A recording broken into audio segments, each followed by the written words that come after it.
Yes. Use your mic. Hello, everyone. Welcome back to the Rod Pod. If this is your first time, welcome. And may the 4th May the 4th be with you. This is our special Star Wars pod. And we couldn't be more excited about this because, well, as you can see, we are Star Wars fans. We are a Star Wars family. It's a sick obsession. I can't breathe in this, so I'm taking this off. One second. Oh, excuse me. I'll put this on. Sorry, folks. Audio's gonna get janky while I fix this. Okay, we're good. We should be good. All right. Want me to get that? Yeah. I got it. Oh, I'll shut it off. You can just lay it next to you. Okay. Sorry, folks, we're getting situated.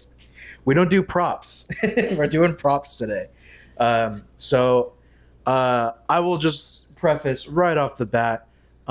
If Star Wars doesn't interest you whatsoever, this is not the episode for you. You will get sick of us within, you might be sick of us by now at this point. This is a Star Wars dedicated episode. I wanted to do a deep dive about the connections that it has to our faith. Just go to the next episode or look through our old ones because the Star Wars fans, this one's for you and for us. For sure. How are you? Good. How was your week? It was a little crazy. Yeah. But Yeah. It was fine. I had a little injury at my job, but I'm good. Yeah. Are you feeling better? Yeah. Okay, Mm-hmm. cool. I forgot my notebook. I'll get that in a sec. But there's so much. There is so much that I can talk about with Star Wars, just as a fan, like an isolated fan, regardless of my faith, my belief system. I have such an appreciation for what George Lucas has done for my life specifically. It's a lot. So I need to get my notebook. But Mom, can you walk us through what Star Wars has been to you? So for I'll be right me, go ahead. Keep talking. Yeah. So Star Wars for me has just always been a part of our family, almost like the Rocky series. Like it's just something that's always on TV for us. It's always playing in the background. And I really can't imagine our family life without Star Wars like constantly playing. So I know that seems so bizarre. I did not particularly like grow up watching Star Wars. I saw the movies, but wasn't like into it. I didn't become into the series or the whole saga until I met my husband, and he introduced me or kind of reintroduced me to the storyline and what it's about. And then when we started our family, which Anthony was the start of our family, of course, we introduced him to Star Wars. Mm-hmm. Yeah. When did you see me start to appreciate it more than the other things that you guys were using to entertain me?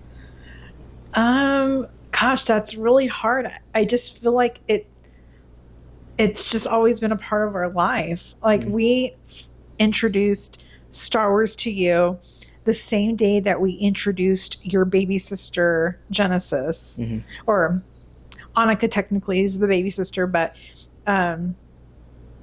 Jen is 2 years younger than you.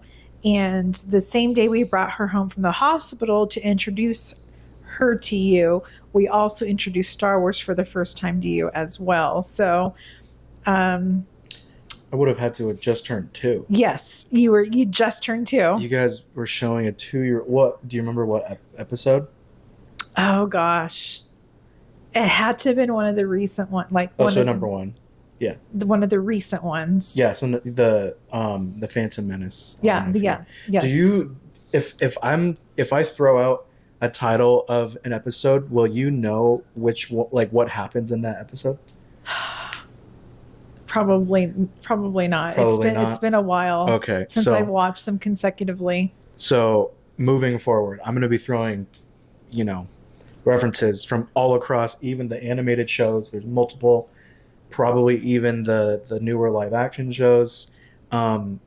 If you're curious about it, feel free to ask. When did that happen? I'm like, oh yeah, that happened Okay. in this one. Yeah. He kind of he took more of a deeper dive than we did into Star Wars and the all of the stories in between. Yeah, Dad was born kind of I think in like the dry spell era of Star Wars because it was made in 75, I think, or no, they were coming out. No, they were coming out a little bit through Dad's in your childhood, right? Yes. Yeah, through the 80s, Yeah, early 80s. early Okay. 80s. Mhm. So, but it had just wrapped up, and then there was nothing until For years. Yeah, for years. So there was quite the gap. But he really only had the first three, Mhm. and then all of the media, the alternative media, like comics and books and obviously toys and stuff came out. And I've asked him, and I don't know, I don't remember what conclusion we came to, was like, if he had been born in the time I was, would he be as immersed in it as I am? Because I have the benefit of being born at a time where the prequels were starting to come out. Mm-hmm. So like the rebirth of the hype happened, Mm-hmm. And then like new toys and all that stuff, and then the shows came out when I was a child. So right. That like completely reinforced my love for it. So it's hard to say, at least with Dad, of like, Right. had he been born at a different time, would he be? I mean, I'm not going to show the room, but like this wall is like the most stale part of the room that we're in. There's a whole wall of Star Wars decor. Right.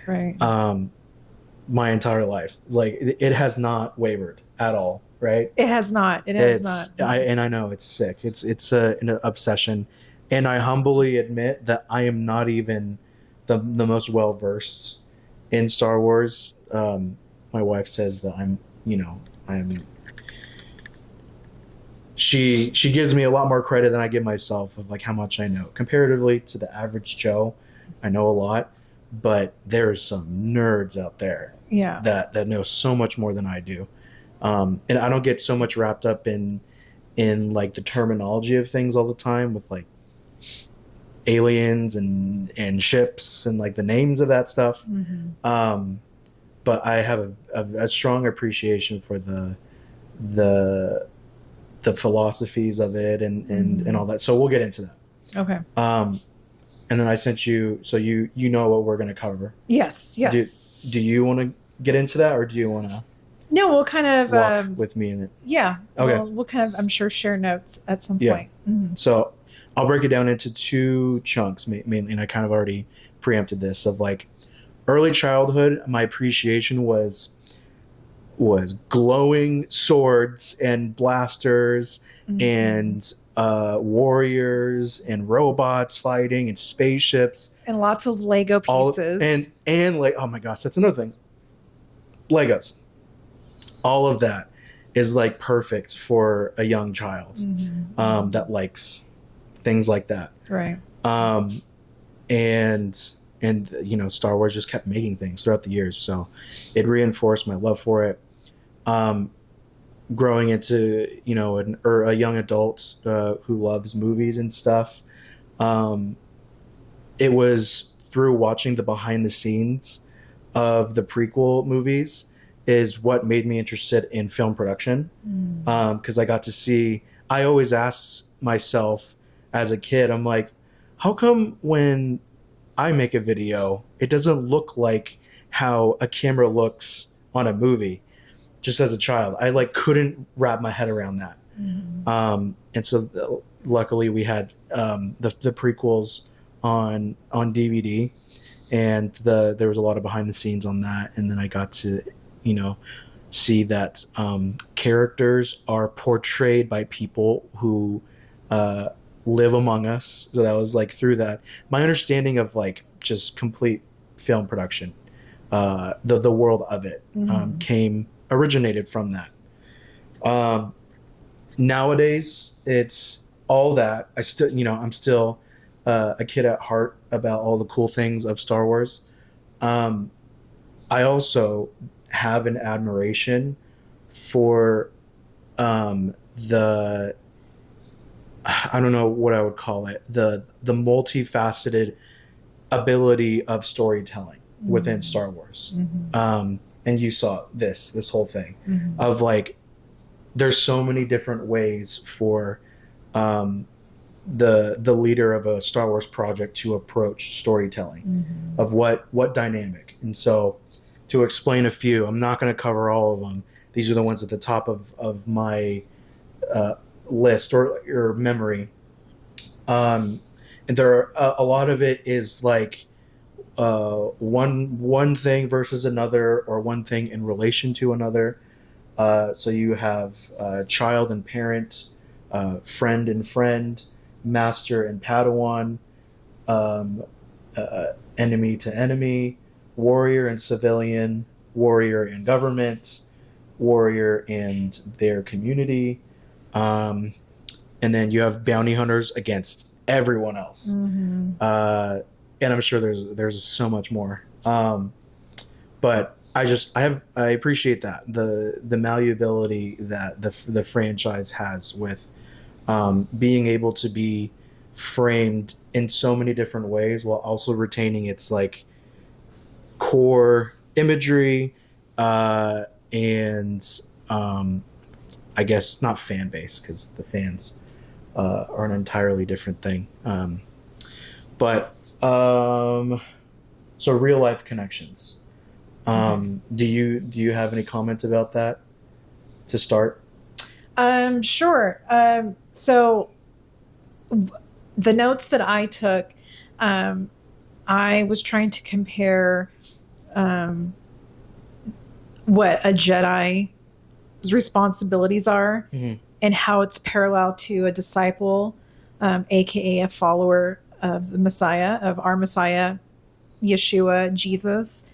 And I discovered some parallels that I thought were very like, oh, wow, like this is like this is on point. Just for example, I have my notes here. So Jedi as well as disciples, they followed a teacher or like a master of teachers of some sorts. And the Jedi, they had a council of wise masters, right? And one being Yoda. If you can see my shirt here. It's Grogu. I'm sorry? It's Grogu. Oh, it's Grogu? Oh, yes. Wait. It is Grogu. Same species, but this is Yoda. Oh, yes. That's Yoda. Sorry. I have Grogu. For some reason, I thought, okay. Anyhow. And then as a follower of Jesus, we recognize him as the Messiah, and he's like our spiritual teacher. But I do have a verse that goes along with that. It's found in Proverbs 11:14, and it says this: "Where there is no counsel, the people fall, but in the multitude of counselors there is safety." And so I just thought that was so fitting, because there is a council, a Jedi council, and where, you know, the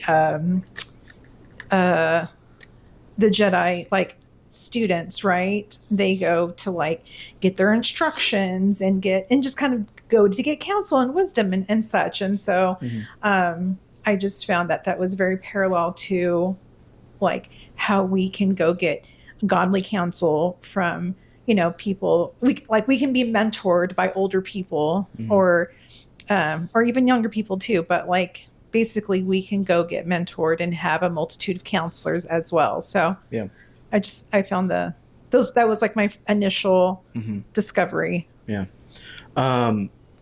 I wasn't going to like dive into it for like myself particularly, but I know the most common connection that believers make is the Force, right? Like one of the old church that we grew up at, I remember they would show like a movie clip to preempt every message basically, which I thought was cool. And there was one time that they showed the scene in episode 5, Empire Strikes Back, I think. Luke is talking to Yoda, and Yoda explains what the Force is. We'll play it right here. Just kidding. I'm not doing that. Yeah, we don't want to get too much work. Yeah. No, we're not going to. No, I'm not worried about that. I don't want to do the work. Look it up. It's in Empire Strikes Back. It's a very iconic scene of Yoda breaking down the Force and stuff. And I'm not saying that was a complete one-for-one interpretation by George Lucas of the Holy Spirit, but it's an interesting thing that Christians have highlighted in the past. I have a couple other things to highlight, but let's see. Real life connections, war and its ethical, moral complexities, relationship dynamics. What's that noise? It's my papers. Oh, your papers. Okay. Oh man, this is like the meat of it. So bear with me. I have a little bit of homework to present. So I have these 2 books. You can find them, I think, at like relatively any Barnes and Noble store. That's where I got them. Have you ever seen these before? No. So this is the Jedi Path. So it's a Star Wars book right there, and then this is Book of the Sith right there, and it's basically like they're like little encyclopedias.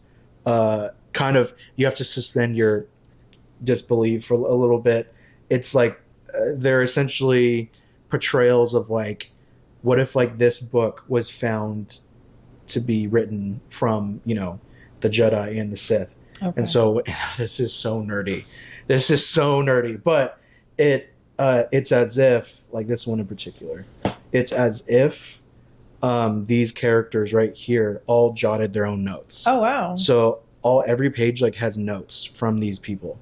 So and then this is like the text and stuff, and you see that right there. Wow. Like on the side. Okay. So you can get like their perspective, like these unique characters. So it's like maybe a little manual? Yes. Okay. And I want to collect the rest of them. There's like the Bounty Hunter one. There's the Imperial Handbook or whatever.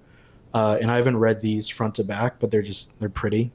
They're nice to have. Yeah, they're really nice. And I do use it as like a quick frame of reference for things. As you can see, I've made some tabs. So I'm going to jump through those real quick. Sure. The main one I wanted to get into was the Jedi and the Sith each have their own code that they live by. Do you know like what the difference between a Jedi and a Sith is? No. No. But what would you try to say other than the color of their lightsabers? Why do they do what they? Why does each of them do what they do? So my hypothesis is that a Sith was originally trained to be a Jedi, but chose to walk away because of some sort of fear or something they wanted to control. Mm-hmm. So I don't know if that's accurate. Yes, that's how many are created. Sith they're fallen Jedi. That's basically like one of the scenarios that happens. Okay. Oh my gosh, this is so nerdy. It's just like I'll just read it. So, the Jedi one is a little bit more wordy, so I'll try to get into it quickly. But it's kind of like a haiku structure. It's not a haiku, almost like poem structure. So it goes, there is no emotion, there is peace. There is no ignorance, there is knowledge. There is no passion, there is serenity. There is no chaos, there is harmony. There is no death, there is the force. What do you take from that?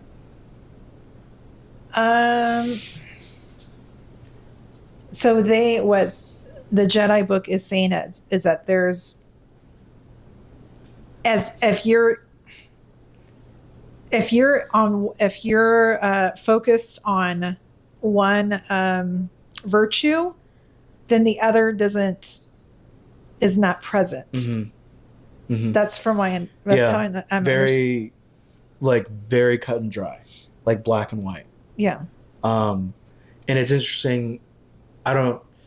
This is what I've wondered too. When they say there is no this, there is this. When they say there is no this, are they saying you are not to lead with this, you were to have this, or are they denying the existence of, there is no emotion, there is peace? Are they saying you do not lead with emotion, you lead with peace? Or is it there is no such thing as emotion, there is only such thing as peace? So interesting. Well, it could be up for debate, I guess, but I personally don't think that's what they're saying. I think that they're saying is, if, for example, everyone is familiar with anxiety. So if you are in a state of anxiety, you can't function in any other state because you're focused on anxiety. Yeah. So that could be true for that, like however it's worded, right? Where there is anxiety, there is no peace, or there is no faith, there is no calmness, or whatever word you want to describe. Actually, yeah, Yoda has said both things of like, don't do this instead, and also this does not exist, only this does. He had been talking to Anakin and maybe a couple others throughout the series, in saying that fear leads to hate, hate leads to anger, anger leads to the dark side. So he is admitting the existence of these emotions and what the path is down that. So he's saying, like, don't do that because it leads down that road. Right. So he does acknowledge the existence, and so I think it's safe to assume that they're not denying the existence of emotion, ignorance, passion, chaos, and death, but they're saying within yourself, lean towards the other thing. Right. I think if there's one side of you're only seeing one side of the coin, but there's another side as well. So, and it comes down to choice. Like it is, Jedi are about choice and discipline and all that, which I also have notes on. But adversely, in The Empire Strikes Back, when Yoda's talking to Luke, trying to get him to lift his ship out of the water, and Luke doesn't want, or he says, "Okay, I'll try," and he says, "What?" Oh my gosh, it's not. There is no try. He says, "Do or do not. There is no try." That's right. So that seems more like an absolute statement of like or I don't know if it is. Maybe he's coaching Luke to be concrete in action, or in his inaction. Don't go for the in-between of just like simple effort, like actually lean into it, actually believe in himself. And I'm sure that's up to much interpretation that many others have already dived into. But what do you think that means? Or what do you think Yoda's communicating about trying? Is he denying the effort, or is he denying the existence of like moderate effort, or is he telling Luke pick one or the other? I think he's telling him pick one or the other, because when I think of the word try, I also think of the word intention, and like you can have good intentions on making dinner, but if you don't actually make dinner, if you don't actually do it, then your intentions or your trying is irrelevant. Yeah. And then everyone's hungry. Yeah.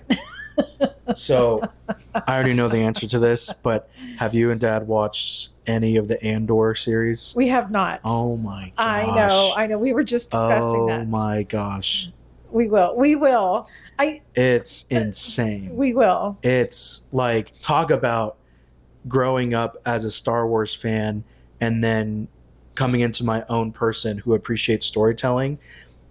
I feel like I was born in the perfect era as a Star Wars fan. Anyway, Andor's character, the main character, he fights to help create the early stages of the rebels. That's what the show's about. And he has a different message than Yoda's about trying. Of like, interesting. He's encouraging someone else of like, I'm just afraid. I forgot what scene it was, but I had seen another person commentating on this scene of like the person was just afraid to even, I don't know, it was like they weren't sure of themselves ultimately. They weren't sure of the effort they were going to put into doing their part was going to mean anything in the grand scheme of things. And Andor provided encouragement in saying, just try. Like, the Empire is big and strong and powerful, and it may seem like you're powerless against it. Just try. So this is taking place after Order 66, and everyone is like going in hiding. Well after it. Okay. Well after it. Okay. Yeah. Okay.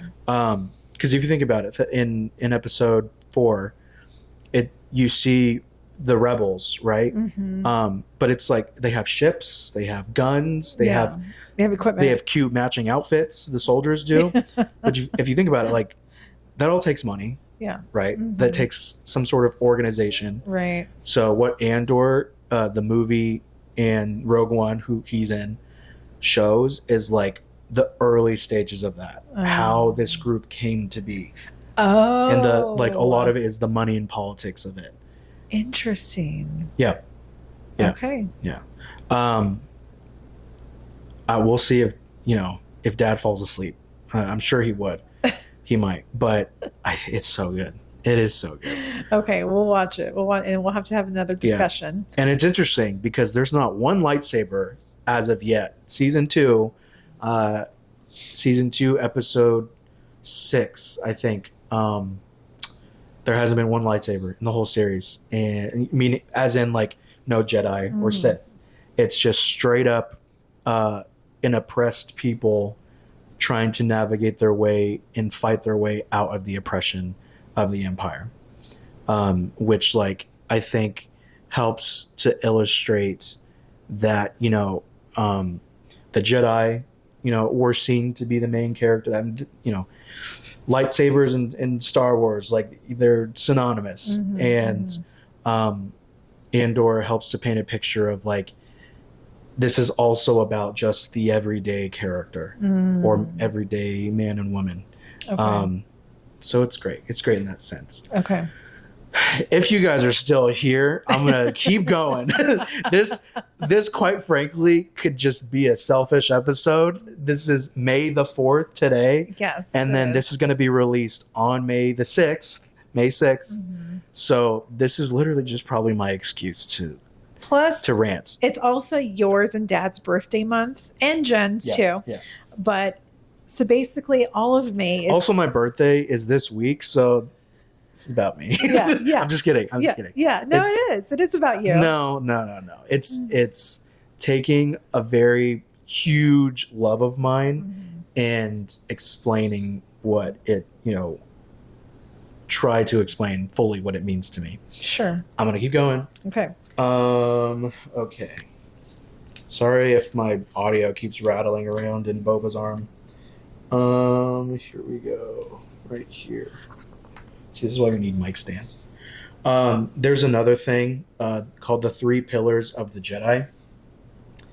And then Yoda left a note saying, the core of all Jedi these should be. So the three pillars of the Jedi, force, knowledge, and self-discipline, encompass all that we do as Jedi and reinforce the precepts of the Jedi Code. Because the force is in all things, it is rightfully set as the first pillar. So you have the force, knowledge, and self-discipline. And I can easily think of the comparisons, and I'll say this too. I'm sure this answer already exists online. I don't know how intentional or non George Lucas was when he was establishing the ethos of the Jedi. So I'm not saying that the Jedi are the Christians of the Star Wars, The galaxy. yeah. I'm not saying that. Mm-hmm. I'm not saying they were intended to be that. I'm saying a large part of who I am, like I find familiarity in some of those concepts, for better or for worse, and I will get into for the worst. But I'll draw the connections between the pillars. So the first one being the Force, which, as we understand, is the larger power that some are able to tap into, right? That gives physical ability, also clairvoyance. You can control things with your mind. Is that called telekinesis? Telekinesis. Good job. Wow. And then we have knowledge, which is knowledge of the Force, of the reality that they live in and stuff. And then there's self-discipline. And in this too, I'm not going to get into this, but there's a lot that this book goes into about the discipline of the Jedi. And like there's a part that says when you become an apprentice, you are expected to meditate minimum of 5 times a day. Wow.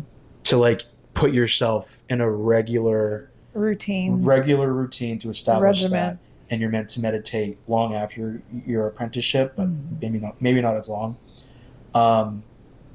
Also, there's rules saying that you can't have any connections because that would tarnish your principles, such as marrying. The Jedi weren't allowed to marry, except for Cady Mundi.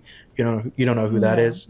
The one Jedi that was allowed to like procreate because his species was dying, and he was like one of the last males. So that was a loophole for him. Doesn't matter in what we're discussing, but so that's another aspect of self-discipline. So what do you think? These 3 pillars, how does that relate to us? Oh my goodness. Wait, let me just bring out my notes because I have notes for that. So let's start with the Force, right? We talked about the Force. Yep. Where's my notes here? Oh my goodness, everything's flying. Should I turn the fan down? No, it's fine. Okay. If you get too toasty, you can take the robe off. It's okay. Oh yeah. Let's start on self-discipline because I have those are my notes right now. So the parallels that I took notes on between Jedi and disciples or followers of Jesus is the emphasis on self-discipline and moral conduct. Jedi are expected to adhere to a strict code. For example, like they need to have like emotional intelligence, right? Have like control of their emotions, compassion, and they are in selfless service. Yeah. So that's all like, I mean, if you're describing a follower of Jesus, that's exactly how I would be describing it. Jesus' teaching stressed love for God and neighbor, forgiveness, humility, and self-denial. And it's that taking up your cross daily and in the service of other people. And again, we're not encouraging anyone to be a doormat or to not have boundaries for yourself, because obviously the Jedi had boundaries for themselves. They had certain disciplines and things that they practiced. Just like for us as believers, need to have certain disciplines and practices. And not that it's a religious routine, but I think those practices help us when unexpected battles come about, which happen always in the unforeseeable future, right? Like there's always troubles, right? The word says, take heed. What is it? Take heed, for I have overcome. Or maybe I'm getting my scripture twisted, but like the Lord told us that we will have troubles, but that we can have peace. Like if we're trusting in him, we can have peace in the midst of all of those. So anyhow, I know I'm kind of just going off topic here, but like, yeah, definitely see how the self-discipline and moral conduct are parallel to a Jedi and us as a believer. Mm-hmm. So do you want to comment on that while I'm looking through my other notes? About discipline. It reminds me of and you'll have to tell me if the concept of sacraments, is that within, so that's not exclusive to Catholicism, is it? I'm pretty sure it is. Yeah. Oh, it is? Think, Okay. Yeah, I'm pretty sure. Sacraments, which is, it's a set of practices or mainly things to like recite, right?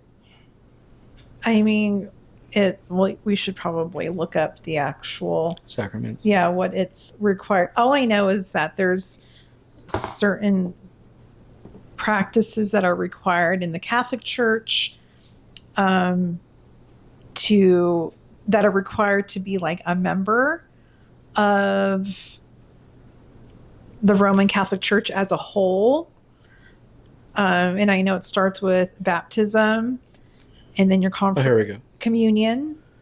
Sacred rituals instituted by Jesus Christ to give grace, which is a gift from God. They are considered efficacious. Ooh, that's a new one. Efficacious signs, meaning they not only symbolize, but also cause spiritual realities. These rituals are visible acts that reveal God's love and presence, and through them, believers encounter Christ's saving work. Yeah. So yeah. And then just quickly going back, it starts off with baptism as an infant. You make your communion as like a second grader, and then you make your confirmation sometime in high school, and then marriage is the final sacrament. Mm-hmm. And then you start all over again with like your own children. So, and that's how like basically the Catholic Church kind of stays in momentum, I guess. Okay. All right. So that, I mean, obviously that would require a level of discipline in order to maintain the progress throughout those, right? Yeah. Yeah. Okay. Mm-hmm. Discipline within myself would be the regular, dive into the Word and the regular communion with the Lord on a continual basis, not just on Sundays. Mm-hmm. Discipline in way of holding my tongue when I want to say mean things. Mm-hmm. Having the discipline to say what needs to be said when I don't want to speak. Mm-hmm. To serve people that I don't always want to serve, but doing it because I know what that does for the Lord. Mm-hmm. And discipline. I would summarize it as basically doing the opposite of what you don't want to do. Yes. That's what makes it self-discipline. Otherwise, it would just be like easy. What's that podcast that you sent me that they eat at the beginning Oh, or the end of it. it's called Good Service. I listened to one of their recent ones today, and the bigger guy, I don't know his name, he had said that faith sometimes is doing the opposite of what your like flesh wants to do. Right. So that's funny that you say that. Yeah. The Force, which is we already described. It's all around us. Yeah. It's in everything. It's through it, in accessing it, you can find connection in relatively anything in the world. That's what the Force is described. I don't know if it would be consistent to replace God with the Force in that whole statement, and it would be theologically correct. But if you were to follow with me in that of what I feel like the world of Star Wars differs with the Jedi, and the difference between Jedi and Christians. Jedi are beings with the propensity to connect to the Force, and the rest of the galaxy's population doesn't have those propensities, and it also like varies in like your strength to the Force. That's where one of the differences I make with it is I don't believe that I have any more ability to connect to God and to the Spirit. I believe that Than anyone else. Yeah, than anyone else. That it's accessible to anyone. So I'll draw that difference. Do you have any? Yeah. Let's see. So my notes I have are on developing special abilities and gifts with the Force. And so the Jedi learn to harness the Force, granting them abilities like to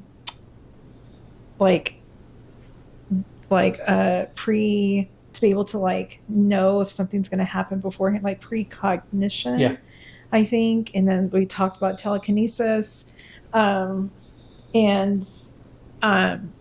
like they have like these like enhanced like reflexes, right? Yes. Yeah. And so Mind control. You can mind control, which is telekinesis, right? Well, there's telepathy and telekinesis. Telekinesis is you can move anything with your mind. Telepathy is influencing another's mind, basically. Oh, right? okay. Being able to read it, being able to command people. I don't think I can command. Well, like mentally, make anyone do anything. I would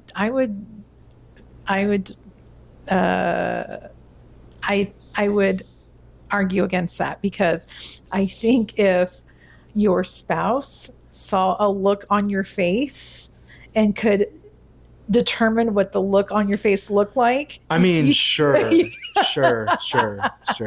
But like that is more of like a messaging thing. Yeah. Communication. Yeah. Of like physical communication. Physical communication of like cause and effect of like, if you don't do this, then this happens. Where it, with the Force, it's you will open the door. Yeah. And the person's like, I will open the door. Yeah. There is no cause and effect of like, if they don't do that, it's they do it if they're a weak enough mind. Sure. Yeah.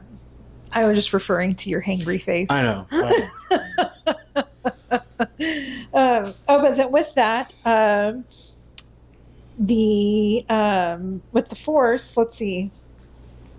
Yes, Jesus empowered his disciples with the Holy Spirit to enable them to do miracles such as heal the sick and cast out demons, and to be able to use signs of God's power working through them. And so, nice. Yeah, those are my notes on the Force. Very good. And so we had the Force, we had self-discipline, and What was the third one? Knowledge. Knowledge. Okay. They are in support of that, of gaining knowledge of I think the world around them, or at least the study of the Jedi path. However, they discourage the discovery of like the Sith doctrine and all that stuff. It is my belief that God loves when we attempt to unfold his creation. He supports that. He wants us to try to understand how it works to the best of our abilities, because we get to learn about his creation more and thus come to appreciate it that much more. Right. And since he is knowledge, like the word says, if you seek me, you will find me. And so, and he's like, in essence, he encompasses, he's knowledge himself. I'll do a couple more things about the Jedi, and then we'll go into Sith, which is a little more, not more interesting, but interesting separately. Okay. So when, I don't know if you know this, but like before an apprentice can be named like a Jedi, no longer an apprentice, because there's levels to it. There's like apprentice, Jedi Knight, and master. So going from apprentice to Jedi, you need to overcome a set of trials. They're called the Jedi trials. And so I'll list at least the titles of it. So there's the trial of skill, of courage, of spirit, of the flesh, and of insight. And I know just saying any one of those, your mind can make comparison, right? For sure. I think a lot of us as Christians don't get past the flesh part. I mean, because we are easily offended people and with sensitive egos. And if someone hurts our feelings in the church or in the workplace or wherever, like we are like, it hurts our feelings and we're mad, right? But are we going to stay there? So I think a lot of us get stuck there and don't get to graduate to beyond apprentice. Yeah.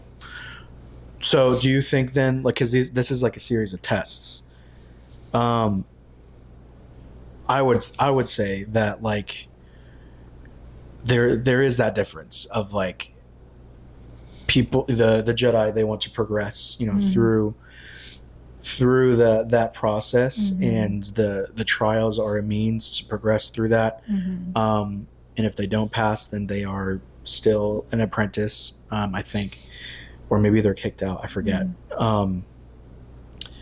But like even the best of believers still don't pass these things, regularly. Sure. So it doesn't mean that they aren't at, well, I don't know what, like it doesn't make them any less of a Jedi. I think there's a difference, and we talked about this on the last pod, where there's a difference between living in that situation, being stuck there, and like being stuck in your hurt, or living like in blatant sin versus just struggling like, Sure. like I messed up today. Sure. Like, you know what I mean? Like, I could be, someone could cut me off and I could, flip someone off, but that's not my regular practice. I got in the flesh, right? I was in the moment. I was heated and it made me mad. And I'm like, oh, Lord, like, I'm so sorry. Like, please forgive me. And if you have the opportunity, you can apologize to that person, which is not likely, right? But I think there's a difference between saying, I'm mad at the church, or I'm mad at this person, and I'm just going to live here and I don't care what anyone says, versus I messed up. Like, maybe you are struggling with drinking or with smoking weed, and you slip up this one time, but you don't want to stay there. It's just that one time. It's like, okay, because none of us are so far away from slipping up. Like, it's only by God's grace, by the power of the Holy Spirit, by practicing certain disciplines to like stay the path, stay the course. And so, anyhow, sorry, that's my tangent. Thank you. Next one that I picked. Well, what's that, the last one? Oh, that was the last one. Okay. Cool. So that's the Jedi. I want to borrow that. Yeah? Yeah. It's, well, I don't, well, sure. The core, like that, like these, the highlights are the core values. Everything else is like super nerdy. Like, this is how a lightsaber works and all that stuff. I like so this. You're welcome. It's almost like, I should have brought it, but Dad has something similar, but it's John Wayne's code of conduct. Oh my gosh. Yeah. But it's like, it looks just like this, but it's brown. Yeah. And because Dad loves John Wayne. So I have less notes on the Sith. The Sith comparison to Christianity or the real world applications was a little more tricky for me to draw any connections. So, I would especially love listener input. Cause I don't really make the same, not analysis. I do love the concept of the Sith, but struggle to make real world connection. So I'll explain the ethos of the Sith. Okay. They have a similar structured, catchphrase. So, oh my goodness, would love a mic stand. Okay, there we go. So, the Sith code is: peace is a lie. There is only passion. Through passion, I gain strength. Through strength, I gain power. Through power, I gain victory. Through victory, my chains are broken. The Force shall set me free. Wow. So they really kind of twist everything. Yeah, and like in its true like essence, the Sith directly contradicts the entirety of the Jedi's existence. Everything that the Jedi are setting out to be, the Sith are the complete opposite of that.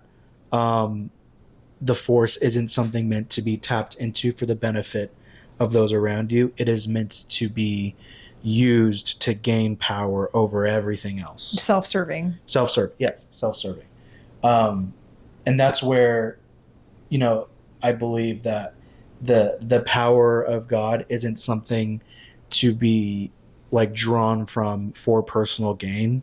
The Spirit has its own agency, the Holy Spirit, and won't be used, against God and his people. So, and children of God, and all of which he has created. So that's where I'm like, that's where I think there's a departure of a comparison of how the Force is utilized, because the Force, it's interesting because they like a lot of the Force's utility is like a power to be tapped into, but also there's beings within the Force that are unseen, that are influencing the trajectory of the Star Wars timeline. So it's like the Force has its own agency sometimes, whereas other times, like the Sith are able to manipulate it for their own gain. And a theory that I heard that I love about the lineage of the Skywalkers was how they had said that that Anakin was the chosen one, like he's the one in the prophecy that is meant to bring balance to the Force. And the tragedy of Anakin is that he is seen to do the exact opposite all the way up until episode 6, where he throws the Emperor down a shaft and kills him, and that's how the Force is brought balance. An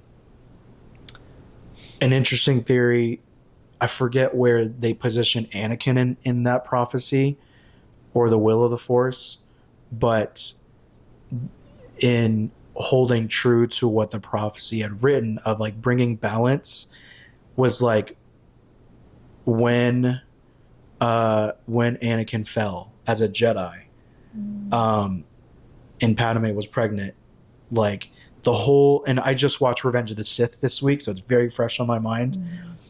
Throughout the whole movie, Padme and Anakin only referred to her pregnancy as a baby, like the baby, not the babies.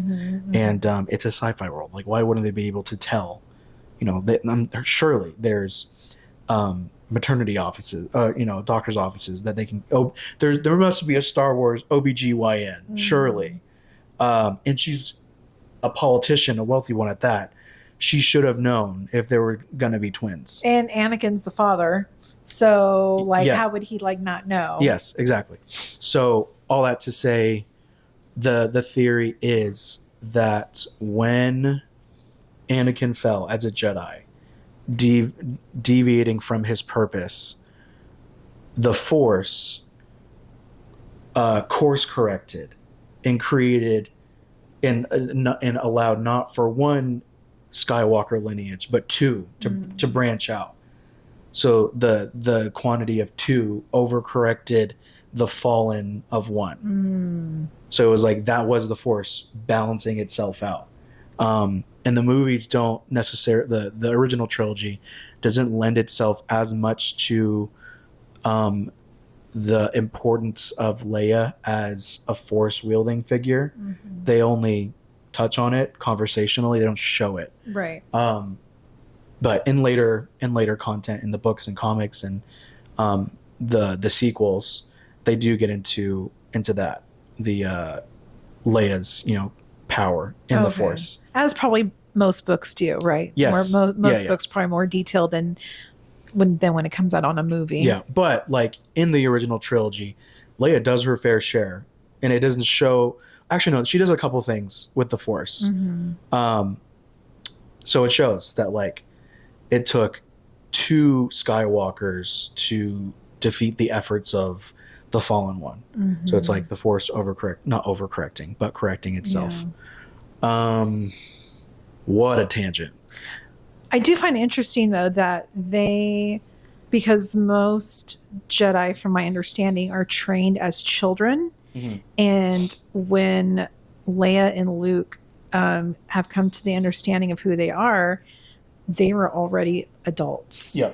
And which 19, 20, 21. Yeah, so I think it's that brings up another one, which finish your thought. I was just gonna say, like, the word says, train up a child in the way he should go, and when he is old he will not depart from it. And so training children in the word in the Force is beneficial, because I think that becomes your default.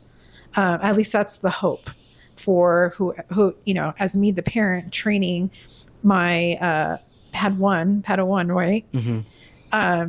My hope is that as you are growing in your skills, that that you would you yourself become a Jedi and grow in skill and maturity. But not to say that it's not difficult for an older person, because I didn't come to the Lord until my early 20s, and so it is like no one is out of reach. That's what I'm trying to say. No one's out of reach, even if you weren't raised like you were and your sisters raised in a faith-based home, which we by no means did anything perfectly. We just gave it our best effort. But my goal was to plant seeds, because we can't make anything grow, right? Like only God can make things grow. So anyhow, there's my mom tangent. Adversely to that. And I like that route. And I only had one other point, which like dives deeper into the Sith. Maybe we'll get it later. But to that point of like training children as Jedi early on, in that world, it is built up as like the wrong thing that Jedi did. One of the many wrong things Jedi did. it's in the galaxy. As soon as a child, like basically toddlers, exhibit any kind of force ability, it's either reported or they communicate that to the council, or they get a hold of the Jedi basically, and they're like, hey, my child is special, basically. So parents let the council know that they have a gifted child. Yes, or they're discovered, and then I think it's the parent. They're never kidnapped.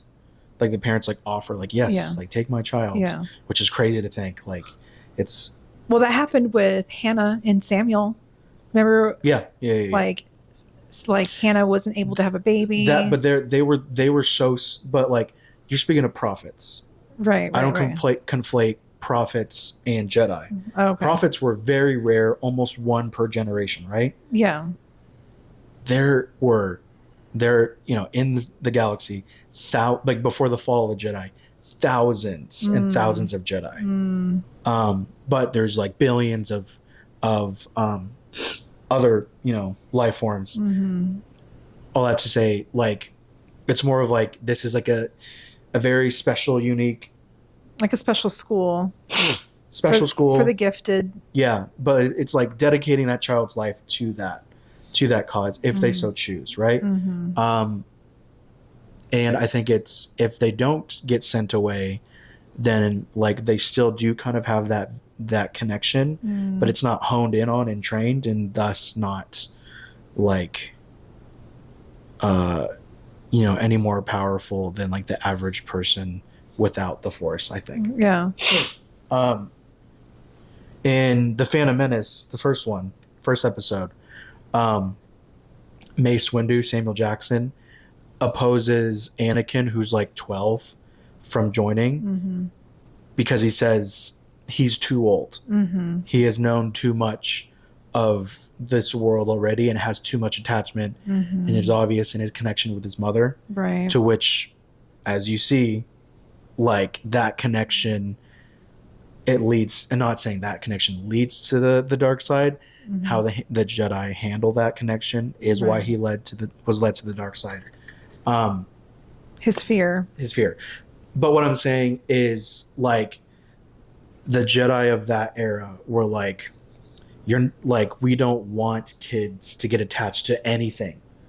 We don't, like, almost like a Jedi should never know what connection is. So there's like almost like no choice in that. Like the parents are making that executive decision for an entire lifetime, like for their child. And it's like there's Jedi that turn away, that fall, that completely leave and exit the Force completely. And I can't think of like particular instances. The Clone Wars would be a good example, probably, the animated show. So that's like a difference that I see of like, that no one's too old, right, to join, the Jedi cause. With that, also a huge problem in the Jedi is like they strive to be disconnected from A, their emotions, and B, from others emotionally. So no attachments whatsoever. It's why they discouraged Anakin joining, because he had a clear connection with his mother. It's why they discouraged relationships. It's why Adam had to conceal his relationship with Padme. It's what drove him to become... You said Adam. I said Padme. You said that's why Adam had to conceal. Did I say Adam? Yeah. Oh. Whoa. Anakin. Yeah. I think I was saying Anakin and Padme. Yeah. At the same time. I said Adam. Yeah. Anakin. Adam had to conceal. Shout out. So it's that of like saying that you need to be detached from people. That love should not exist in a Jedi's heart. However, you still need to like prioritize others above yourself. But it's not, there's not love in, like they're saying, don't put, like, make sure there's not love in that. Yeah. It's duty above all else. It's more logical. Very, I draw a line with that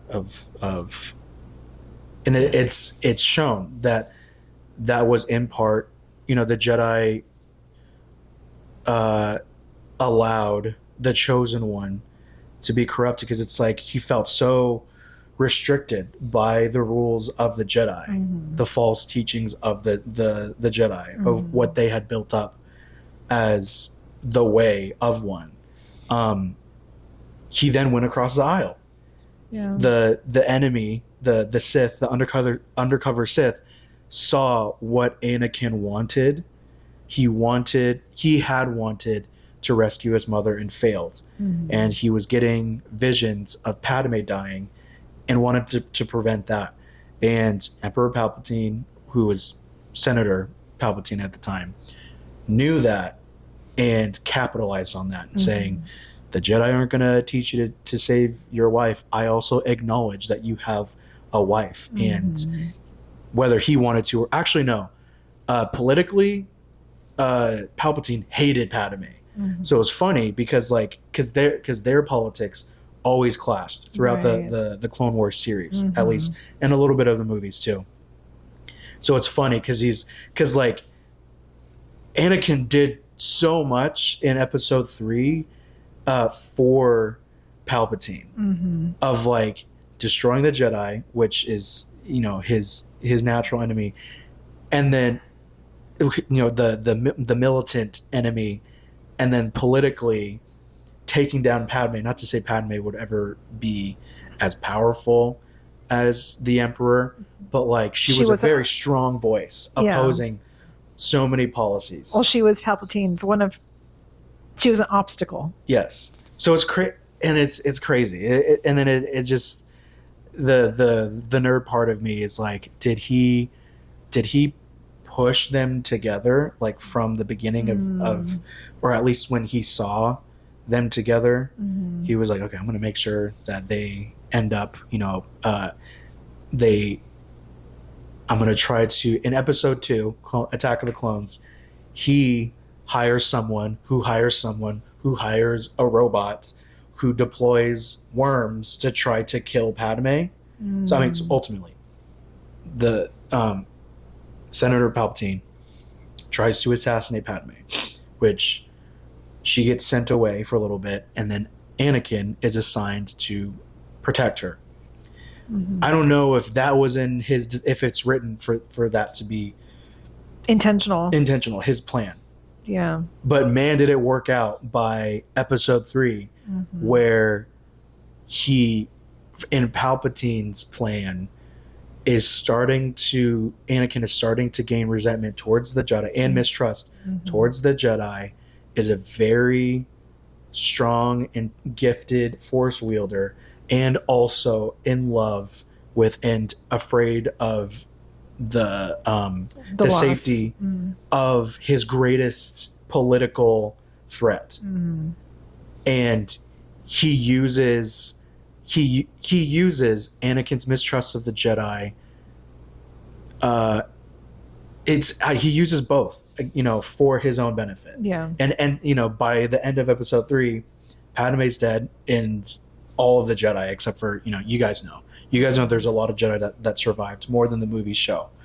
But like the Jedi institution crumbles by the end of Episode 3. So it's obvious that Palpatine is a Sith. Yes. And he is self-serving. Oh yeah. And there's some fans that are like, there's so many other Sith, like before his time, they're so much more cooler than Palpatine, which I would agree. There's like cooler looking ones. My favorite, his name's Darth Bane. I don't know if I should get into that. It doesn't have anything to do with the Jedi ethos, but okay. I love it. He's my favorite. He has a trilogy that I read, and it's so good in explaining the the Sith mentality, because do you know about the rule of two? Mm-mm. So in the movie timeline, the main movie timeline, there's a lot of Jedi, thousands of them, but there's only two Sith. And think about that. Why would the Jedi feel like the Force needs to be balanced if there's thousands of Jedi but only two Sith? And I have thoughts about that too. But with the rule of two, the Jedi don't enforce that. The Sith do. And it's because of their whole ethos of, I keep saying ethos. I think I'm using that right. But their reason why they do what they do was thousands of years prior, there were as many Sith as there were Jedi. And the Sith actually started as an actual like alien race that knew how to access the dark side, and then in one way or another other species and then humans discover that, and then the core race died out eventually. But there was like thousands of Sith. But the thing was, like with the Jedi, they did always disagree, but they always had this like common goal of like unity. With the Sith, they were unified in objective to defeat the Jedi. But there's such a struggle for power that they were constantly making plays at each other of assassination, of mutiny, of all this stuff. And one of the early on changers of that doctrine saw the uselessness of the Sith populace and was like, there should only be two true Sith. Like there's always going to be people that manipulate the dark side, but like Sith is like a way of life. It is a status of like Darth is like basically saying like, or no, there's difference between Lord and Darth. Darth is like a crown of like saying Jedi Master, Darth Vader, Darth Maul. Okay. So with the rule of two, and it's in there, it says there should only be two, a master who is the full embodiment of the dark side and all of its power, and the apprentice, which is one to crave it. And in that framework, it's like there should be one at the top of the dark side food chain, and it's the competitiveness and yearning of the apprentice to strive to become more powerful. And that's what like that's like the true embodiment of what they're about. Okay. And if there's a whole nation of Sith, then it's just too messy for their objective of ruling the galaxy. There's like too much infighting, which is why there's only two. And with that, because of the crazy ratio of Sith to Jedi, they, from one generation to the next within the rule of two, they encourage like a lot of deceit, a lot of like undercover work of manipulation, of working behind the scenes, which is where you eventually get Palpatine, who almost never broke out his lightsaber until he was caught, basically. Yeah. He never promoted himself as a Sith in his gain to power. He did it sneakily. He orchestrated two sides of the war, dependent, in order to, make profit, financially. I don't really know about, but at least with power, he had his hand in both, in all of it. Yeah. Ultimately, to create the clone army, which was strong enough and able to be manipulated to destroy the whole Jedi population. He's a secret operative. And this is where it's like, at this point, this is complete like tin hat, theory, nerding out. I'm sorry, we kind of strayed away from the biblical application. So no, but it gives us a little background understanding. Yeah, for sure. Of how crazy I am about Star Wars. How disgusting. Stop it. Thank you for the one person that's still listening to this. Gosh, if someone is still listening, I've probably pissed them off so many times with all the incorrect things I've been saying about Star Wars in general. So, per our usual disclaimer of like, if we said anything wrong theologically, reach out to us. If I said anything wrong about the world, the universe of Star Wars, come at me. Gently. Well, yeah, Star Wars, you can really push back on me on. Any thoughts to that? It's a lot. Yeah, no, that's a lot. Gosh, it's a lot. I mean, such a nerdy tangent. I think the objective to this whole talk, obviously it's Star Wars. Today's May 4th, the day that we're recording this, and we are Star Wars fans. Obviously, brother is a little stronger Star Wars fan than everyone else in the family, and not to his fault at all. Is just, I think, the timing and era that you grew up in. But again, the main objective was to be able to draw the parallels between that galaxy to our galaxy, to the Jedi to followers of Jesus, and the parallels, how we can draw parallels from the whole not trilogy, but the whole, what's it called, universe, the whole series. all the series, Timeline. all the time, all the movies and all the little stories that happened in between. So if you weren't a Star Wars fan, you might be now, or you might maybe I'm not at done. least. Hang on, I'm not done. Oh no, maybe I went on a really long tangent. I didn't want to talk about it because it diverts from what I want. So yeah, no, if it's you wouldn't okay. mind. No, not at all. I wanted to, like, there's almost little to no, and I could be wrong, little to no analysis and comparison of like real world.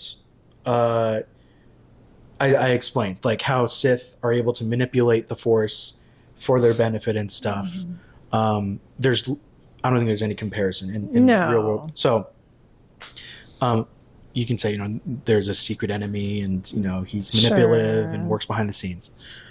And there's people that will pretend that they're part of the Force, part of the good, Sure. right? Yeah. They will Yeah. pervert the truth in some aspect for their own personal gain. Yeah. So I'll lend that to reflection of the Force into our own lives.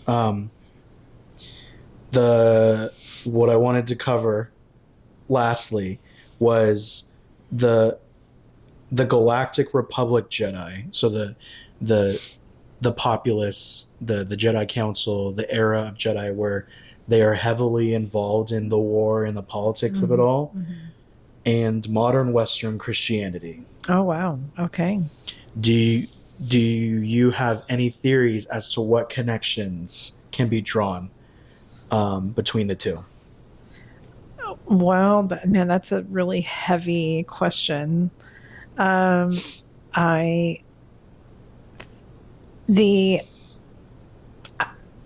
Just to keep it short and simple,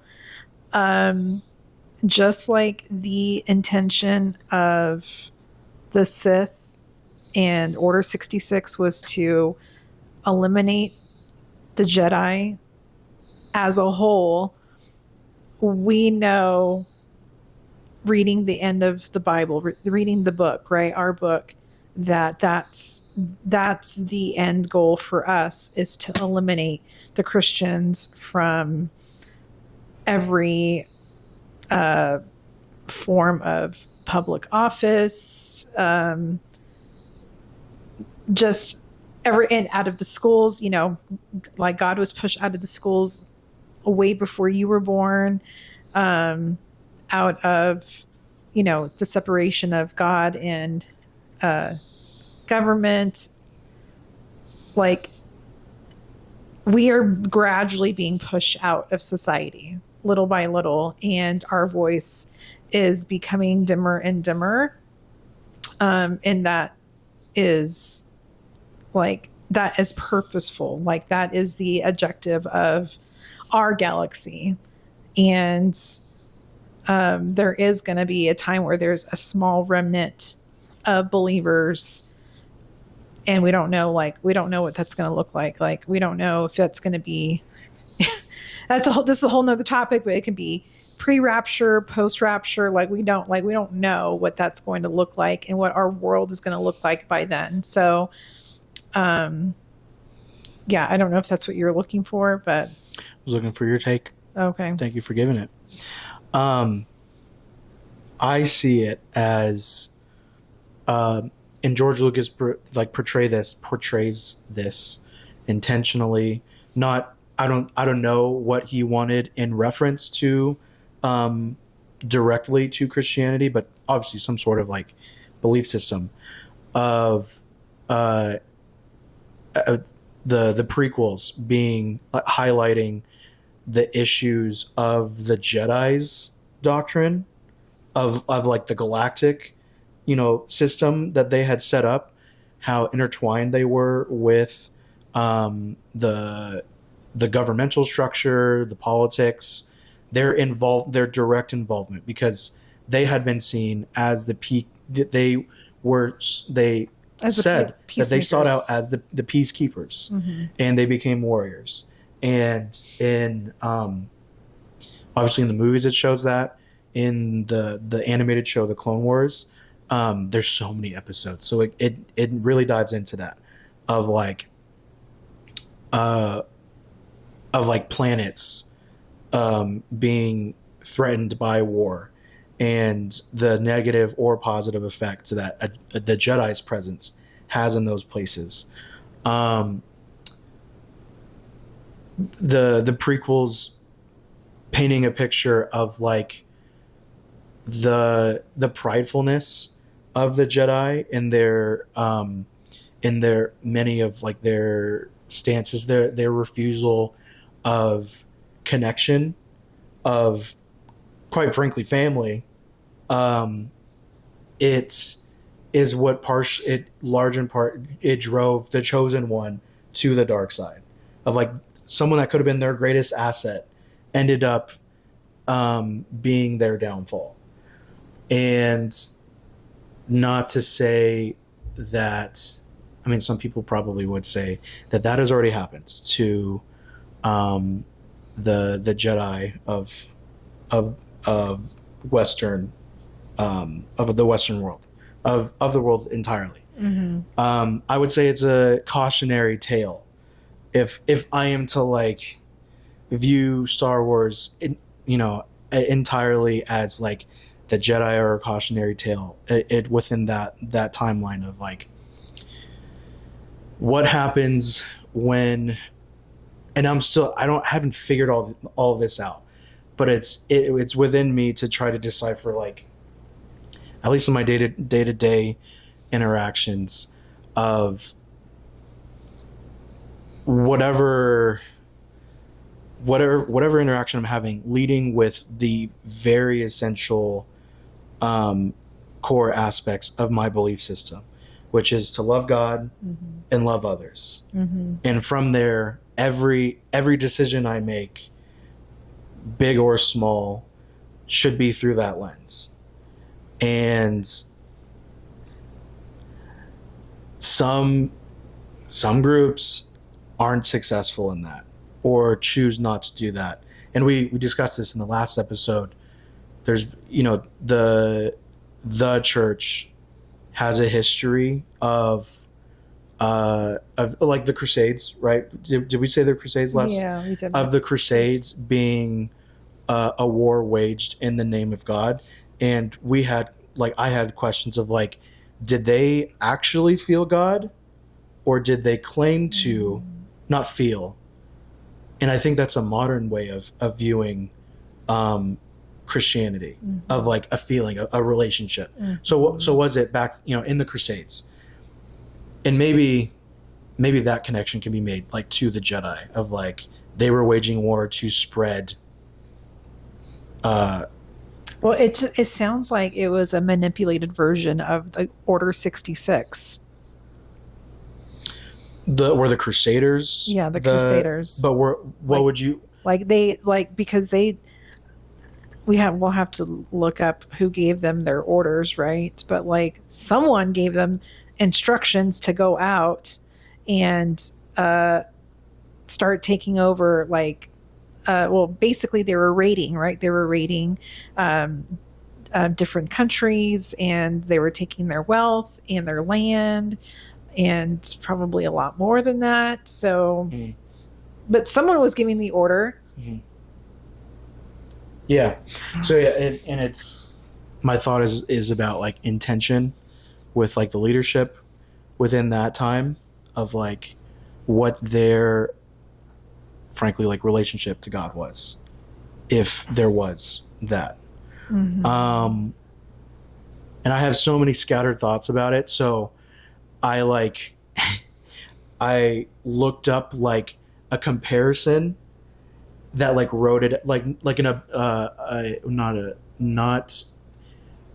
not a comparison that like leans one way or the other, but kind of like says these are the comparisons that can be seen within these two things, the Galactic Republic Jedi and modern Western Christianity.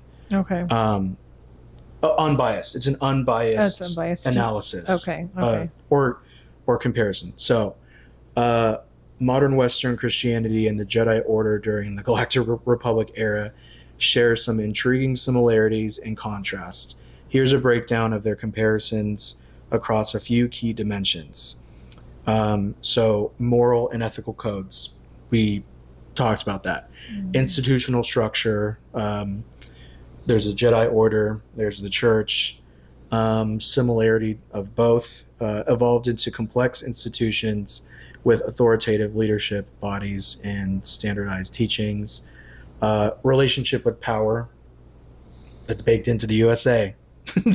And you said like how there's been a departure of I don't want to misspeak, Christian presence in institutions. Yes. Contrasts, view on attachment. So that's where we said there's a departure. We strive to connect with people. The Jedi are terrified of it for lack of the fear that comes through loss. Response to corruption. Christianity, often fragmented in response, some reform, so Protestant Reformation, others ignore or conceal issues. Jedi grew blind to their own flaws, becoming dogmatic and rigid, ultimately allowing evil to rise undetected. And that was the fault of the Jedi. That's what wiped them out, was they were too blind to see the threat that they had literally been working with the entire time. Spiritual focus. So Christianity, obviously, in connection with God, Jedi in connection with the Force. The contrast is Christianity is more theistic and relational. Jedi Order is more mystic and impersonal, of like the Force is a substance to tap into, whereas God is a person that we connect with, that gives us certain spiritual gifts. Yeah. Right?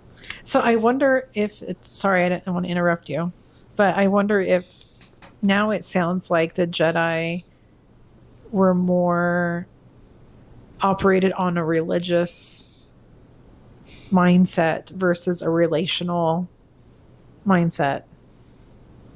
It was just more like routine. Like, these are the tasks that we got to do and stay focused and don't get attached versus like, the opposite of that, basically. Yeah. To tie this up, the metaphorical takeaway is the Jedi Order can be seen as a cautionary mirror for institutionalized religion, including modern Christianity. When spiritual movements become overly institutional, rigid, or entangled in political power, they risk losing their core mission and moral clarity.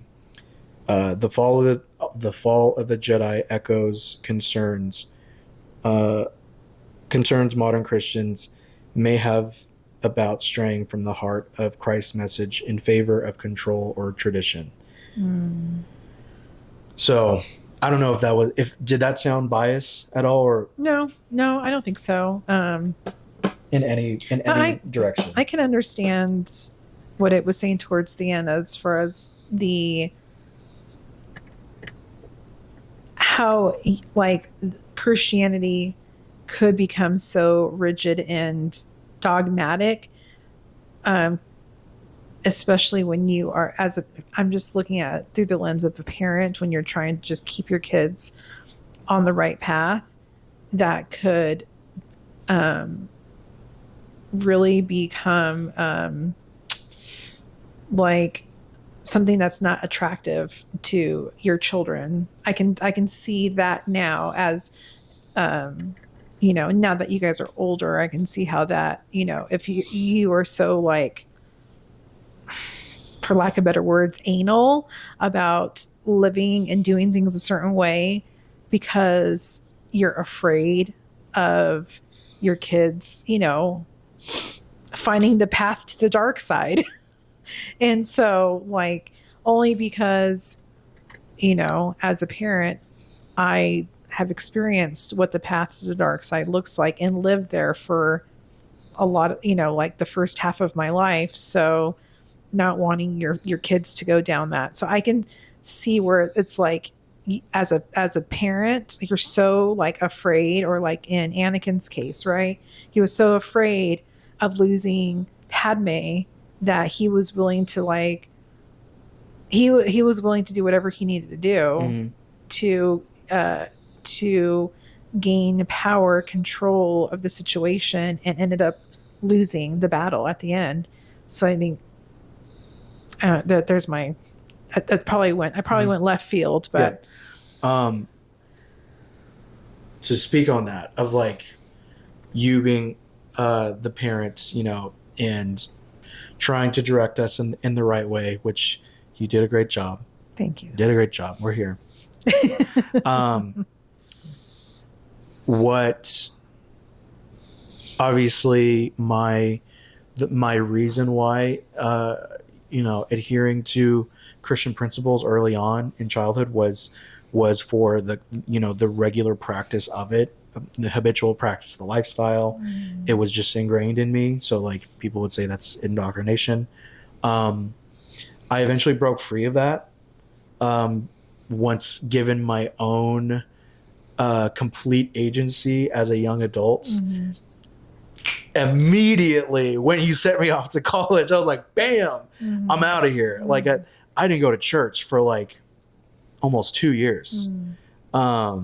Whereas, like, we were at church constantly growing up, multiple times a week. Completely dropped all of the practices of my faith, of the faith that I had thus far built up as a young adult. And in trying to remember, when I was faced with the opportunity to get back into my belief system, in remembering you and Dad and everything that you had taught me, the thing that wasn't drawing me back to it wasn't the remembrance of all of the practices and all of the rules. That's what drove me away. All of that. That's in living in all of that as a child. I did see little increments of the dark side outside of my world, but I didn't know it. And I also didn't know particular little spurts of happiness that the dark side can offer. I only knew what I had considered the strict practices. But into my newfound faith, in remembering, what you and Dad and church and school had taught me about Christianity, what was appealing to try to attempt to find for myself was not the practices. It was what you had shown me was the beauty of connection and relationship. And that is what I feel like is lost on the church. not as a complete 100% whole, but that's where I feel like the church fails society. Something that I love about, I'm not going to name drop, something that I love about our church is one of the goals that the pastor says is we are meant to engage in society's pain. Engage in society's pain. And that's the statement of a single church, of a small, in reference to the nation as a whole, a small group of individuals, of believers. So it's not the church as a whole. But I appreciate, it's why I'm there at that church. I resonate with that statement. Because it's like, first and foremost, the position of this collection of believers, engage in the people around you, in what they're going through. And it doesn't say engage in other Christians' pain. It says engage in society's pain. The first statement, the leading statement isn't enforce your beliefs on others. It's connect with people. Right. That is what when the church as a whole, individuals, it's a different scale to judge, but the collection of believers known as the church, when failure happens, sometimes it's that. Yeah. The failure to engage in society's pain. Can I comment on that? Go ahead. Alrighty, folks. So we're cutting this in because it was a really long recording session, the May the 4th / May the 6th episode. It ended up bleeding into the subject of motherhood, which is very applicable to next week's episode. That will be released, I think, a couple days after Mother's Day. So hopefully this episode didn't end abruptly. I think there was a bit where it ended well. Yeah, I think so.